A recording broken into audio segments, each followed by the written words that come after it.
पर 7 मई 2025 को हुई प्रेस कॉन्फ्रेंस के दौरान भारत ने अपनी प्रतिक्रिया को केंद्रित, संतुलित और गैर उत्तेजक बताया था। यह विशेष रूप से स्पष्ट किया गया था कि पाकिस्तानी सैन्य ठिकानों को निशाना नहीं बनाया गया। साथ ही दोहराया गया कि भारत में किसी भी सैन्य लक्ष्य पर हमले का उचित जवाब दिया जाएगा। 7 से 8 मई 2025 की रात को पाकिस्तान ने उत्तरी और पश्चिमी भारत में स्थित कई सैन्य ठिकानों को, जैसे कि अवंतीपुरा, श्रीनगर, जम्मू, पठानकोट, अमृतसर, कपूरथला, जालंधर, लुधियाना, आदमपुर, भटिंडा, चंडीगढ़, नाल, फलौदी, उत्तरलाई और भुज पर ड्रोन और मिसाइलों से हमला करने का प्रयास किया।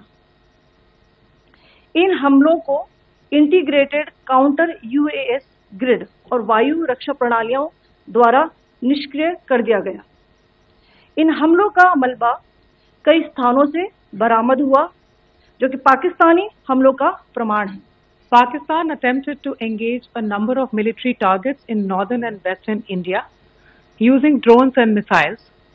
These places included Avantipura, Srinagar, Jammu, Pathankot, Amritsar, Kapurthala, Nal, Jalandhar, Ludhiana, Adampur, Bhatinda, Chandigarh, Falodi, Uttarlai and Bhuj.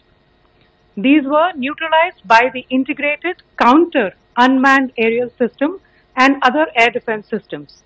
The debris of these attacks is now being recovered from a number of locations that prove the Pakistani attacks. आज सुबह भारतीय सशस्त्र बलों ने पाकिस्तान के कई स्थानों पर वायु रक्षा रडार और प्रणालियों को निशाना बनाया। भारत की प्रतिक्रिया समान क्षेत्र में समान तीव्रता के साथ की गई। यह विश्वसनीय रूप से ज्ञात हुआ कि लाहौर में स्थित एक वायु रक्षा प्रणाली को निष्क्रिय कर दिया गया।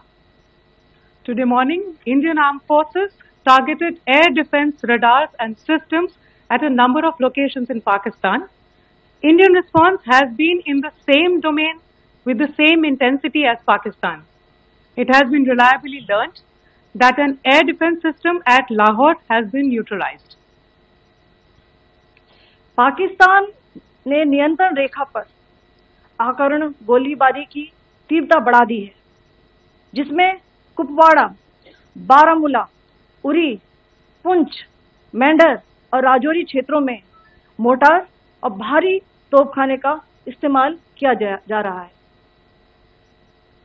Pakistan has increased the intensity of its unprovoked firing across the line of control using mortar and heavy calibre artilleries in areas in Kupwara, Baramulla, Uri, Poonch, Mendhar and Rajouri sectors in Jammu and Kashmir. 16 innocent lives have been lost, including 3 women and 5 children, due to the Pakistani firing. Here too, India was compelled to respond to bring mortar and artillery fire from Pakistan to a halt. Indian Armed Forces reiterate their commitment to non-escalation, provided it is respected by the Pakistan military.